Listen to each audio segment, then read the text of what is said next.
Good morning, Camden Chatters. Cold enough for ya? Har har. Seriously, though, the weather around these parts, and especially in the Midwest, is absolutely miserable right now, with the polar vortex bringing dangerously cold temperatures to much of the country. Be safe, and consider staying indoors if you can. With the harsh winter in full swing, it's hard to believe that there will be actual baseball this very month, depending on whether you consider spring training to be actual baseball. We've made it to February, which means we're tantalizingly close to players reporting to camp and preparing for the 2019 season. Orioles pitchers and catchers report in 11 days, the rest of the squad reports by the 17th, and the Grapefruit League schedule begins on February 23. I, for one, am more than ready to get started.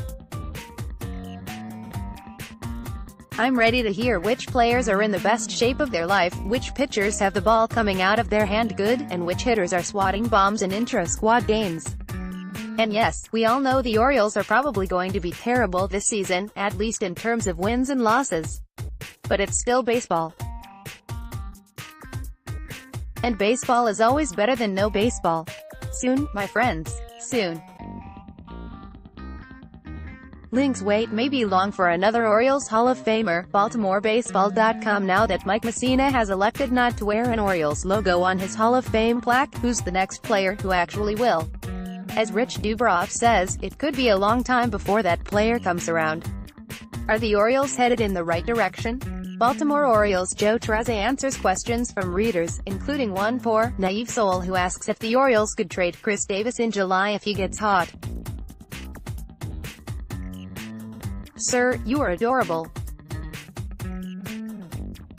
Pondering a few questions as spring training gets close, Steve Maluski raises a few questions about the Orioles, which reminds us that the O's are currently lacking a starting catcher, middle infielder, and 2/5 of the rotation.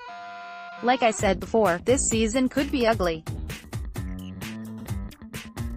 A reunion between the Orioles and Adam Jones is looking like a long shot. Baltimore Sun: no, unexpected, but too bad.